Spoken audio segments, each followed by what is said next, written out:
مکر و فریب کو درج کر رہے ہیں۔ والذی یسیرکم فی البر والبحر، وہی ہے جو تمہیں سیر کرواتا ہے، کدھر؟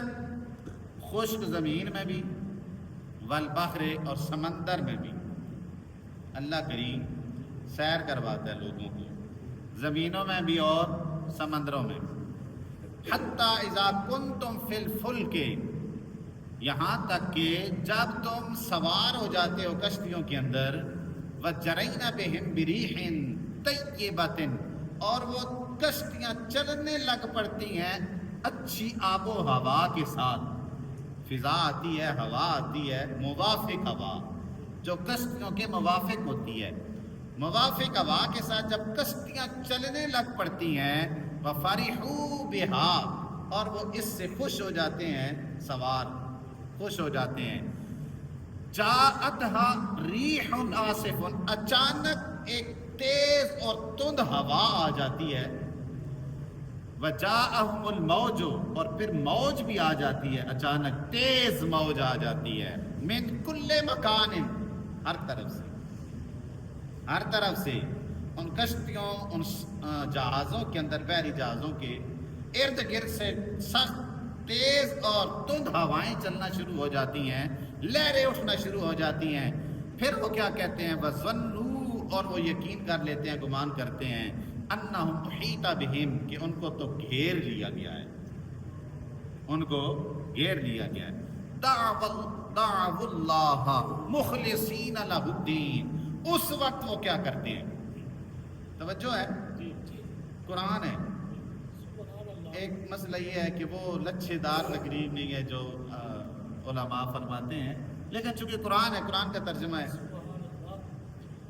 اس وقت وہ کیا کرتے ہیں؟ جب ماحول ایسا بن جائے کہ کشتی کے اندر لوگ سوار ہیں، پہلے تو وہ خوش ہو جاتے ہیں کہ بہت اچھی چل رہی ہے، ہوا بھی موافق ہے۔ جب مخالف ہوائیں چلتی ہیں اور موجیں بھی پھر آ جاتی ہیں، ہر طرف سے ان کو گھیر لیتی ہیں، پھر وہ کیا کرتے ہیں؟ پھر انہیں یقین ہو جاتا ہے کہ ہمیں تو کسی نے گھیر لیا ہے۔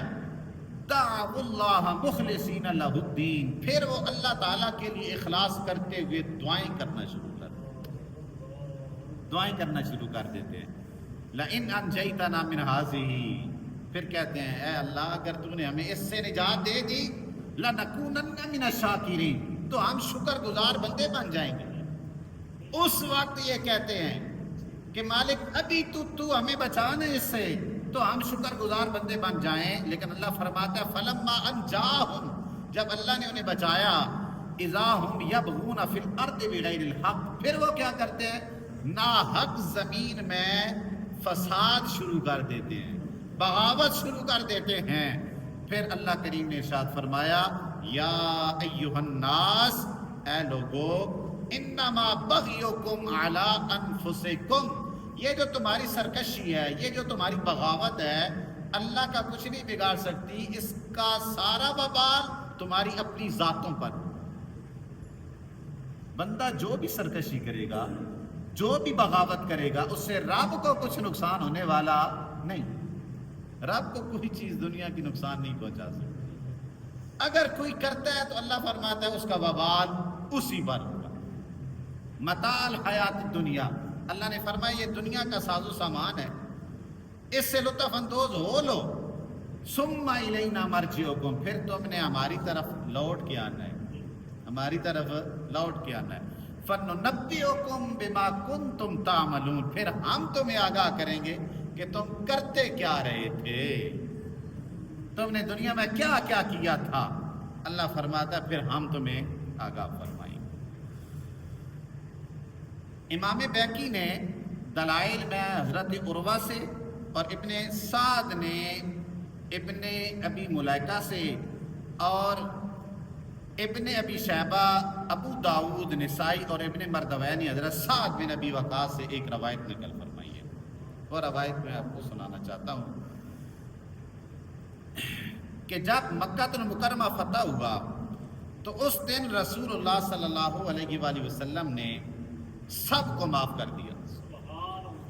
آپ کو پتہ ہے نا، سرکار نے فرمایا الیوم لا تثریب علیکم الیوم، آج کے دن کوئی کسی سے کوئی کچھ نہیں کہا جائے گا، عام معافی کا اعلان ہے، عام معافی کا اعلان فرما دیا، لیکن 6 فرد ایسے تھے کہ جن کو اللہ کے محبوب نے اس دن بھی معاف نہیں۔ 6 فرد، ان میں سے 4 مرد تھے، 2 عورتیں تھیں،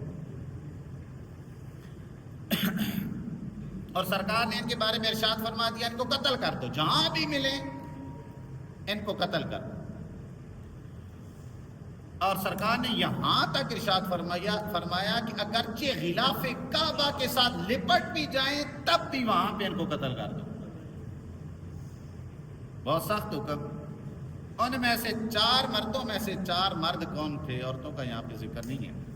اکرمہ بن ابی جان، ابو جال کا بیٹا، عبداللہ بن حتل، مقیس بن دبابہ، عبداللہ بن سعد بن ابی سرح۔ عبداللہ بن حتل جو تھا نا وہ غلاف کعبہ کے ساتھ چپٹ گیا تھا، غلاف کعبہ کے ساتھ چپٹ گیا۔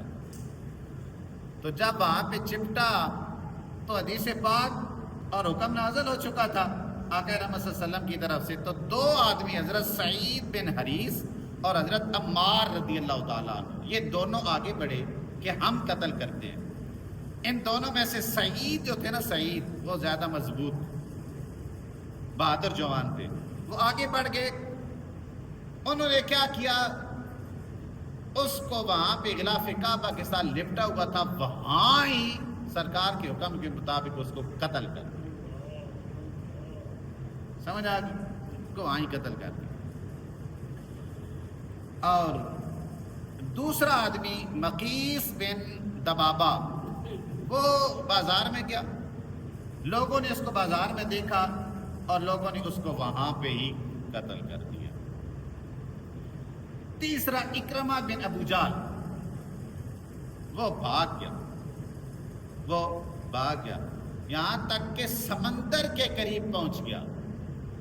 توجہ کرنا، یہ روایت میں نے پہلے بھی پڑھی ہے، آپ کے سامنے شاید بیان بھی کی ہے۔ وہ بھاگا اور سمندر کے پاس چلا گیا، جو کشتی سمندر میں جا رہی تھی اس کے اوپر وہ بھی سوار ہو گیا۔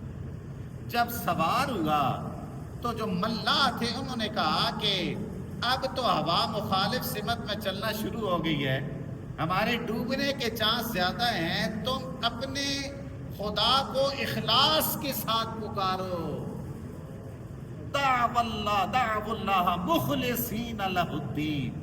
اب تم اپنے خدا کو اخلاص کے ساتھ پکارو۔ تو کچھ لوگ ایسے تھے جنہوں نے لات کو پکارنا شروع کر دیا، کچھ نے منات کو، کچھ نے عزا کو پکارنا شروع کر دیا۔